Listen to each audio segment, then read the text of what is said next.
Hi மக்களே. கஷ்டத்தில் இருந்தாலும் சந்தோஷமாக இருக்கணும். அதான் என்னோட கேரக்டே. எவ்வளோ பல கஷ்டங்கள் பட்டு அவமானப்பட்டு அசிங்கப்பட்டு இருந்தாலும் சந்தோஷமாக இருக்கணும். அதான் என்னோட இது. இன்றைக்கி என்னென்னா, எங்கள் ஊர் பத்திரகாளி அம்மன் கோவில் ஐயப்பசாமி மாலை போட்டிருப்பாங்க. அங்கே வந்து மண்டல பூஜை. இன்றைக்கி அங்கே அன்னதானம் கொடுக்காங்க. அதனால் இன்றைக்கி நான் அங்கே போய் சாப்பிட்டு எங்கள் அப்பாவுக்கு சேர்த்து வாங்கிட்டு வர போகிறேன். அங்கே வந்து இன்றைக்கி அன்னதானம் கொடுக்காங்க. சாம்பார், ரசம், அவில் கொட்டு, பொரியல் எல்லாம் கிடைக்கும். உங்களுக்கு பாயசம் கேட்பீங்க, எல்லாம் சேர்த்து வாங்கிட்டு வந்துருந்துங்களா? அவங்களுக்கும் வேணுமா சொல்லுங்க, உங்களுக்கும் வாங்கிட்டு வந்துடுறேன். மறக்காமல் கமெண்ட் பண்ணுங்கண்ணே. உங்களுக்கு வேணுன்னா கமெண்ட் பண்ணுங்க. உடனே பாய் காமிப்பாங்க அப்பா. பாய் காமிக்காதுங்க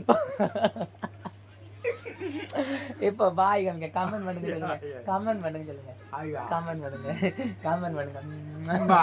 அப்போ எனக்கு உமா தாங்க, எனக்கு உமா தாங்க, Uma Uma. Okay bye. Bye friends.